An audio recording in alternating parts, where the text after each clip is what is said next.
explains. The city of Fontana has agreed to a $900,000 settlement with a man they detained for a murder that never happened. He'd actually called them for help, and then they pressured him to confess to killing his father, but his father wasn't dead.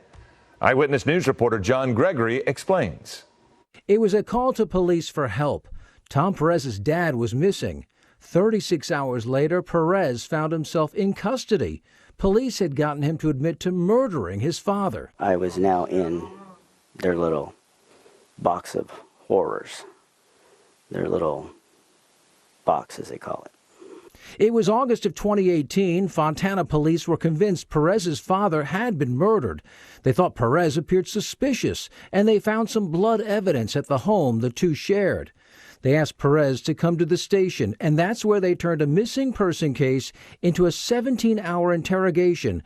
They even brought in Perez's best friend to try and get a confession. Dude, they got you on murder, Dad. They got you on murder. Impossible. When that didn't work, detectives brought in Perez's dog. You killed him, and he's dead. And your dog is sitting here looking at you, knowing that you killed your dad. Detectives even suggested the dog may have to be put down after witnessing such a traumatic event. Just wanted to hold her, not let go. And then they took her out of the room sometime after that. And felt like the end of the world for me. Will you be here?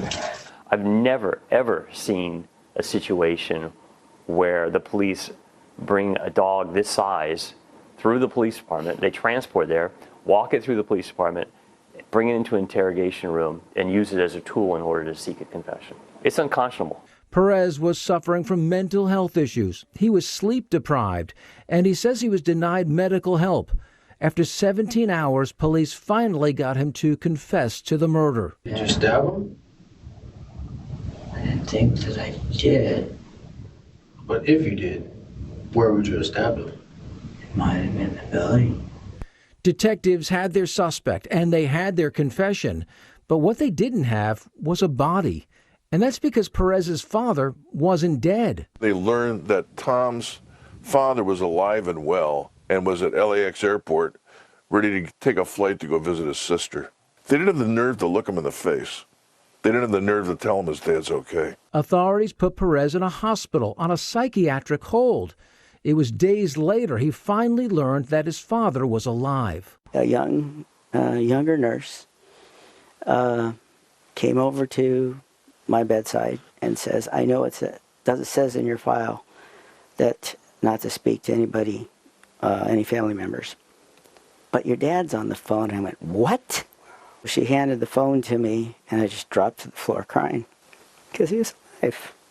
Perez filed a federal lawsuit against the Fontana Police Department and was awarded $900,000. But the city added the settlement included no finding of wrongdoing.